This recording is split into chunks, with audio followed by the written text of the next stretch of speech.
बिस्मिल्लाहिर्रहमानिर्रहीम। अस्सलाम दोस्तों, आप देख रहे हैं MWTV। मेरा नाम मोहम्मद वारिस है। सितंबर 2019 में सऊदी अरब के मशरकी हिस्से में मौजूद ऑयल रिफाइनरीज पर हमला हुआ था, जिसके नतीजे में ऑयल रिफाइनरीज मुकम्मल तौर पर तबाह हो गई थी और सऊदी इकोनॉमी को इससे बहुत बड़ा धचका भी लगा था, क्योंकि सऊदी इकोनॉमी मुकम्मल तौर पर तेल पर इन्हिसार करती थी और तेल की इतनी बड़ी रिफाइनरीज का तबाह हो जाना यकीनन सऊदी अरब के लिए एक डरावना ख्वाब था। बस यही नहीं बल्कि दुनिया अब इलेक्ट्रिक कार्स की तरफ जा रही है और तेल की खपत में काफ़ी कमी भी देखने को मिल रही है। इन्हीं सूरत-ए-हाल को देखते हुए शहजादा मोहम्मद बिन सलमान ने सऊदी अरब का इन्हिसार तेल पर कम करने के लिए ठान ली थी और सऊदी अरब को एक सियाहती मुल्क बनाने पर गौर देना शुरू कर दिया था। उन्होंने विजन 2030 को मुतारिफ करवाया था, जिसमें बहुत से अच्छे और बहुत से बुरे इक़दाम किए गए थे। मिसाल के तौर पर इन इक़दाम का सऊदी अरब की इकॉनमी को तो बहुत ज़्यादा फ़ायदा होना था, मगर मुसलमानों के जज्बात इनसे मजरू होने थे।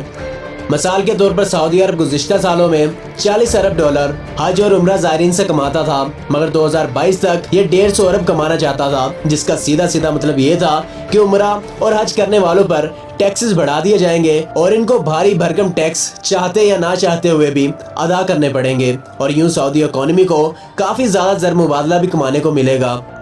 जहाँ पर मुसलमानों पर भारी भरकम टैक्सेस लगाए जा रहे हैं, वहीं पर विजन 2030 में सऊदी अरब में फहाशी और उरियानी को फैलाने का पूरा बंदोबस्त कर लिया गया है। इस प्रोजेक्ट के तहत सऊदी अरब में 300 सिनेमा हॉल खोले गए। रेस्टोरेंट्स में एक कमरे में गैर शादीशुदा जोड़े रह सकते थे। लड़कियों की रेसलिंग करवाई गई। लड़कियों के ऐसे खेलों का इनेकाद किया गया जिसमें नीम भरना होकर औरतों को हिस्सा लेना पड़ता है। क्लब्स और पब्स ओपन किए गए। जुआ, शराब नोशी और हर वो काम करने की इजाज़त दे दी गई जो कि इस्लाम के असूलों के ऐन मुनाफी है। ये सारा कुछ विजन 2030 में शामिल है और किसी भी मुसलमान मुल्क ने या फिर किसी मुसलमान लीडर ने इस पर कोई तशवीश का इजहार नहीं किया। शायद वो ये सोचकर चुप करके बैठ जाते होंगे कि ये सऊदी अरब का अंदरूनी मसला है और सऊदी अरब की इकोनॉमी को बूस्टअप करने के लिए ये इकदाम बिल्कुल सही है। मैं भी इस पर कोई ज्यादा नहीं बोलता। जहाँ पर इस प्रोजेक्ट में बहुत से गैर शरई काम किए गए, वहीं पर कुछ अच्छे काम भी किए गए। मिसाल के तौर पर इस प्रोजेक्ट से पहले सऊदी अरब में खवातीन ड्राइविंग नहीं कर सकते थे। इस प्रोजेक्ट में शामिल कर दिया गया कि औरतें अपना लाइसेंस बनवा सकती हैं और सड़कों पर गाड़ियां भी दौड़ा सकती हैं, जिसको पूरी दुनिया ने सराहा और इसकी तारीफ भी की गई।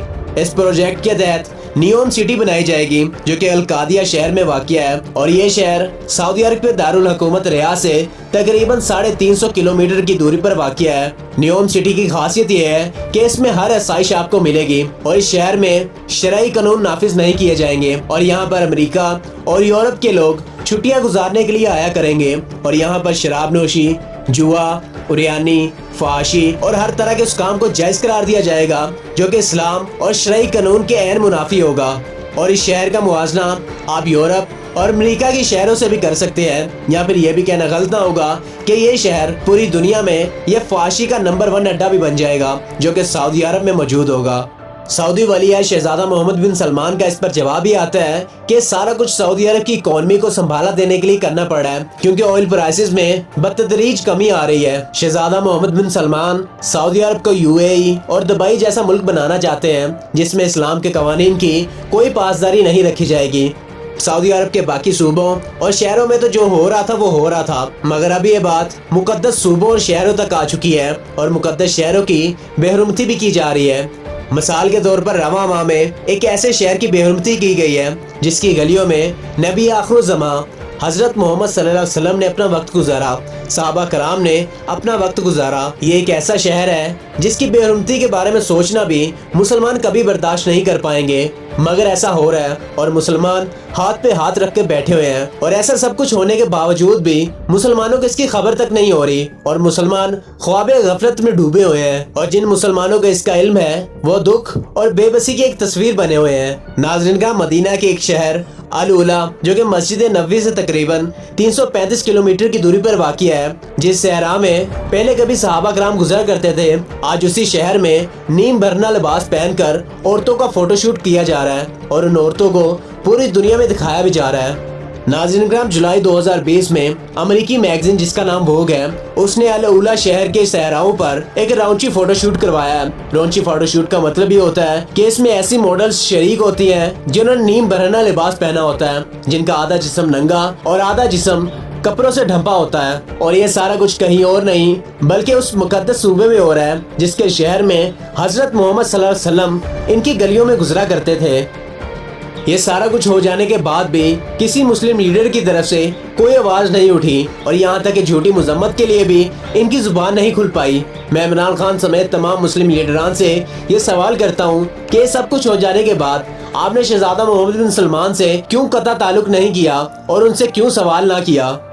और वो लोग जो कि आले सऊद की बहुत ज्यादा पैरवी करते हैं और इनको पता नहीं क्या कुछ समझते हैं, मैं उनसे भी ये सवाल करना चाहूंगा कि आप लोग समझते हैं कि जाज़े मक़दस की जिम्मेदारियां आले सऊद के पास ही रहनी चाहिए या फिर ये जिम्मेदारियां इनसे छीन ली जानी चाहिए, क्योंकि इन हरकतों के सामने आ जाने के बाद मेरे ख्याल से आले सऊद को इन जिम्मेदारियों से दस्तबरदार हो जाना चाहिए, क्योंकि आले सऊद पैसा कमाने के लिए हर वो काम कर रहे हैं जो कि मुसलमानों के जज्बात को मजरू करता है और कुफार का दिल खुश करता है। जहाँ पर आले सऊद पैसे के रेल पेल में अंधे हो चुके हैं, वहीं पर मुसलमानों को अल्लाह ताला ने कुछ अजीम लीडर भी अता कर रखे हैं। रजब तैयब एर्दोगान ने आया सूफिया को एक बार फिर से मस्जिद का दर्जा देकर पूरी दुनिया को ये पैगाम दिया है कि मुसलमान अब भी इस दुनिया में मौजूद है और अपनी हैसियत बरकरार रखे हुए हैं, जो कि कुफार के मुंह पर एक जन्नाटेदार चांटा है और कुफार की आंखें इससे जरूर खुली भी होंगी।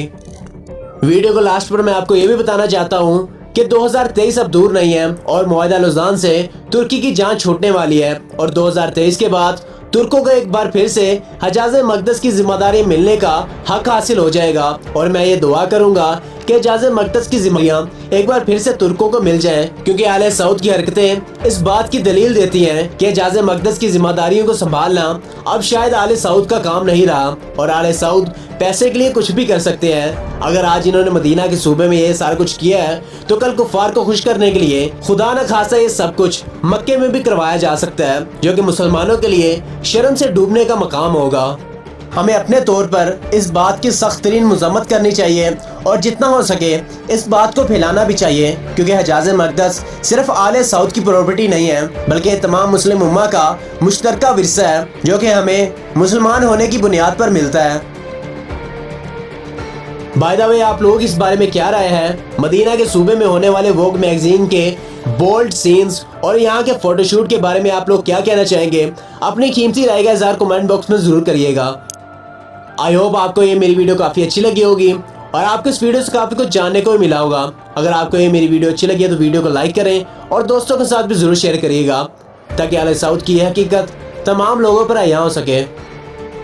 अगर आप अभी तक हमारे चैनल पर नए हैं और चाहते हैं कि इस तरह की मज़ीद अच्छी अच्छी वीडियोज़ आप तक बर वक्त पहुँचती रहें तो हमारे इस चैनल को सब्सक्राइब कर लें और बेल आइकन को ज़रूर प्रेस कर लीजिएगा, ताकि हर नए आने वाली वीडियो को नोटिफिकेशन आप तक बर वक्त पहुँच जाए और आप किसी भी वीडियो से महरूम न रह जाएं। अब आपसे मुलाकात होगी इंशाअल्लाह ताला अगली वीडियो में। तब तक अपना और अपने गिरदोना का ख्याल रखिएगा, अपनी दुआ में याद करिएगा। अल्लाह निगहबान।